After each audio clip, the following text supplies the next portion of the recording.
All right, so I want to knock out some videos because this week I'm going to be very busy. So I think I have meetings every day except for Friday. I love Friday. And Wednesday, I think. Yeah, on Tuesday I have two big meetings. So yeah, it's pretty tough because I have a regular job. I have the studio, and we're trying to see certain things that we're wanting to do there and some growth opportunities. But then I have another project that I'm doing that, I kind of fell into and I told you guys about. But then I also have a project going on with the city. And so it's like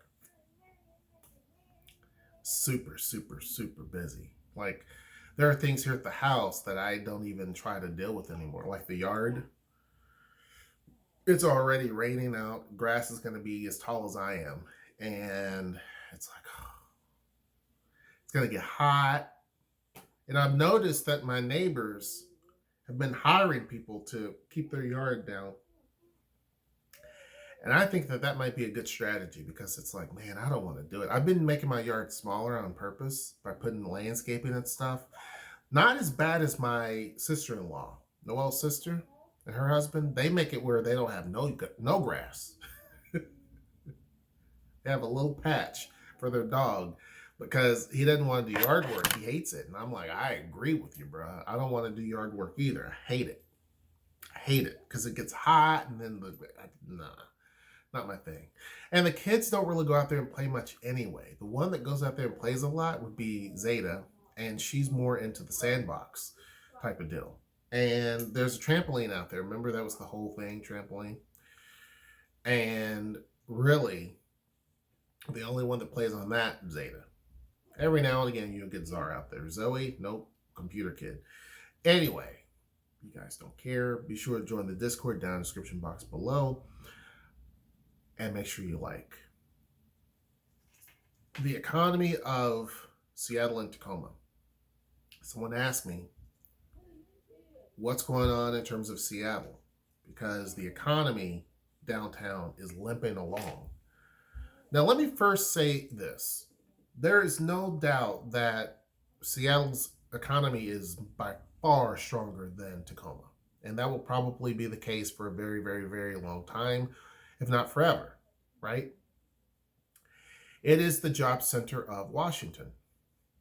Facts. Number 2 would be Bellevue. These are facts. And then some of those other places like Redmond and all that come in after that. But without question, it is the job center. But what separates Seattle from Bellevue and Redmond and all these other places is it's not picking up steam like what people thought. There have been dozens and dozens and dozens of businesses that have shut down completely. We're talking restaurants that have just done completely in Seattle, not coming back. In Tacoma, we've only had a handful, I think 5, that shut down completely, gone. I think. I could be wrong. Not too many, much more than that. In fact, we've had many more that actually opened. And to be honest with you, when you look at it, one of the great things that happened during the sickness was the Point Ruston public market. That changed a lot of things because that one project, it opened when it opened. I mean, they had been working on it in construction and whatnot. That project opened, and you have all these vendors now, over a dozen, I guess, that are inside of this building. Those count as new businesses that opened. Some of these were people who were making stuff in their garage or in the house, and boom, they went there. Some of them were relocations of businesses that were in other places in the city, or they've been outside the city, but they came to Tacoma. That counts. So if I have a business in Gig Harbor and I move my business to Tacoma, that counts. So you had those dozen or so businesses. Then you had businesses that are brick and mortar that went in there. These are more bigger businesses. And I don't know, you have 4 or 5 that did that. Again, some of them coming from Seattle, some of them are coming from Olympia, some of them are coming from different places. That counts also. So we may have lost 5 restaurants, but we gained, now all of those I mentioned are not restaurants, but we gained a bunch of businesses. Just like that. There has also been, and the reason why we haven't had more restaurants and businesses open is because the city is behind on permits. But these are facts. I know of a restaurant that's ready to go, like ready, but the city's behind on permits because offices were closed due to the sickness. So the city's trying to get back online, but there's a pile of paperwork that they have to go through. And I'm about to make that paperwork bigger on a project that I'm working with the city on. But so it's there's all this work that they have to actually go through. And there's other places downtown that are actually opening. So during the sickness, I know of 1, 2 businesses that are brand new, mom and pop places that opened up, and they opened up right at the height of the sickness, right at the height. And they're still going strong. The economy in Tacoma didn't take as nearly a devastating hit as what you have up in Seattle. Now, Seattle, a lot of their business is going to be centered on a few things. I go back to what I've said before.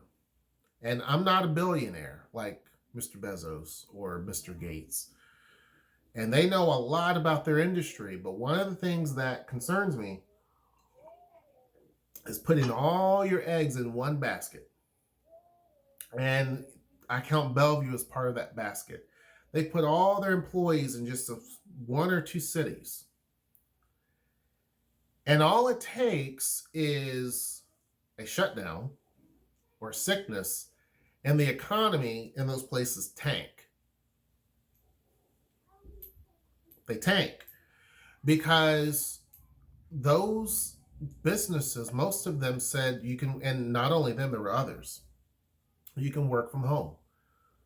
So now you're remote workers. Well, that added jet fuel to the housing market down here in Tacoma because it was already hot to begin with and it was being pinched. Excuse me. Now you have people who are making really, really good money saying, I'd rather live down in Tacoma because I'm going to get more bang for my, I've been saying this.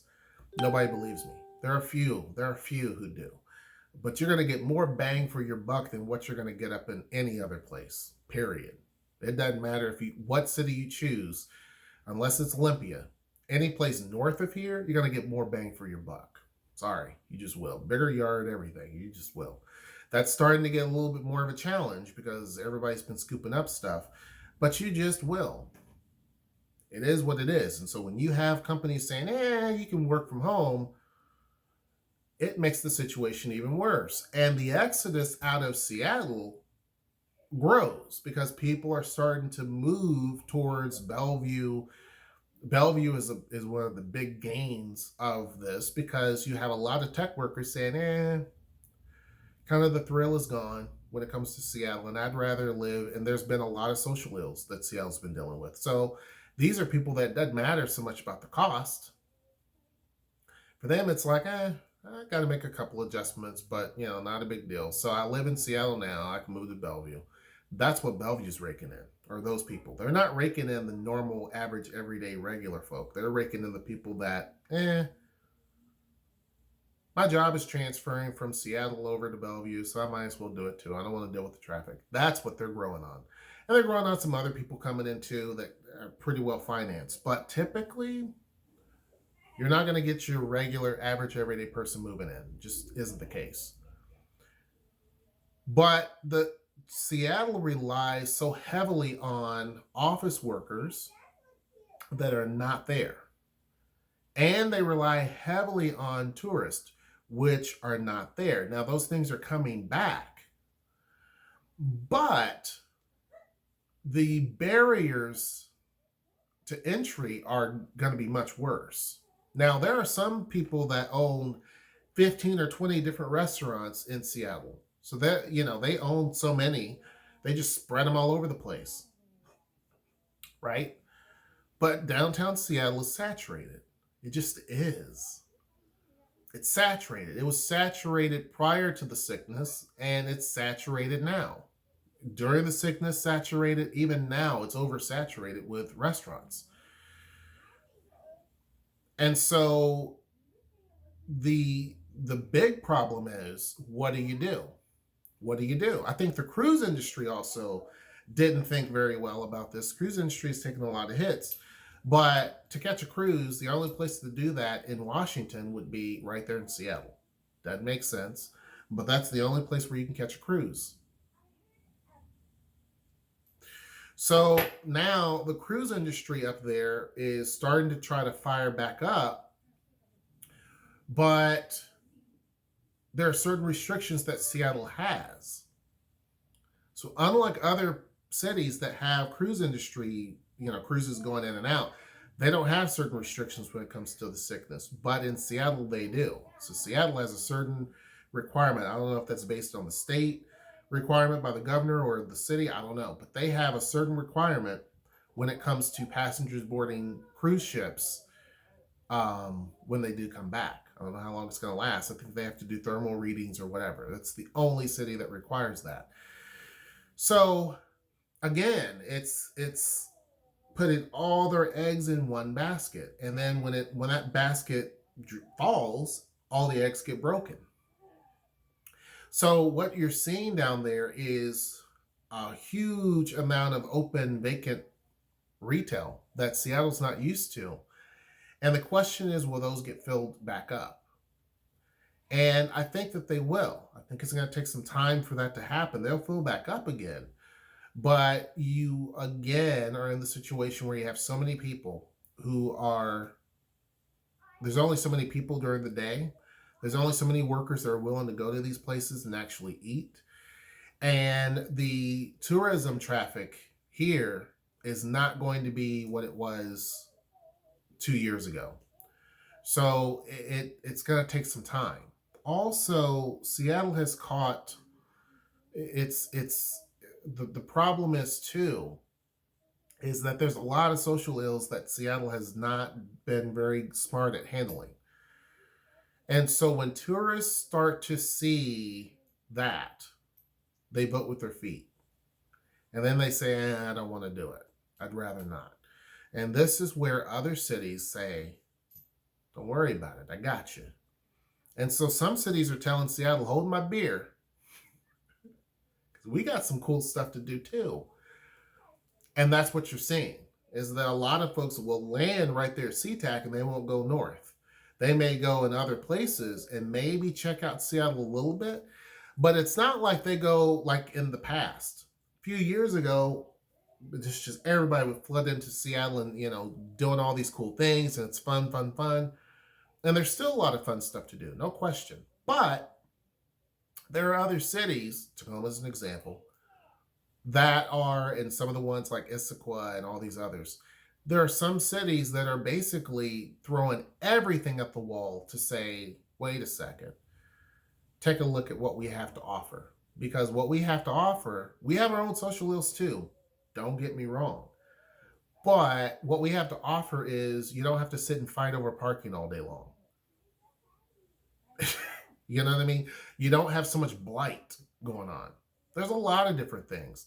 So I think that the economy down there in Seattle, I think local businesses are also having the same concerns with social ills and different things like that, and the cost, that a lot of folks are just saying, I need to take a break. I think that that's the case. But I think that the office workers will definitely come back. I mean, they have to. These businesses own, they rent these spaces. They can't just leave them vacant. But I think that Seattle has a lot of competition. And I think that's only going to increase over time. And the city has to get smart. But there are other cities, Tacoma is one example, that are starting to have programs and pilot programs that are going to directly compete for customers, tourists, different things like that. Kids are up. They supposedly have done their schoolwork. Anyhow, hope you guys enjoyed the video. Someone asked me my thoughts about Seattle's economy. Yeah, it's limping along, but it's starting to gain some steam, but I don't think you're going to see it back where it was prior to COVID anytime soon. It's going to take some time to get back up to that level. And I think that there's a lot of folks that are just a little skeptical of Seattle. There's been a lot of people who just push their own agenda, which is not necessarily the right agenda for a healthy city. Sometimes the agenda is not the right one. But anyhow, hope you guys enjoyed the video. Make sure you join the Discord down in the description box below. Make sure you like, share, and subscribe. And until next time, I will see you. Take care.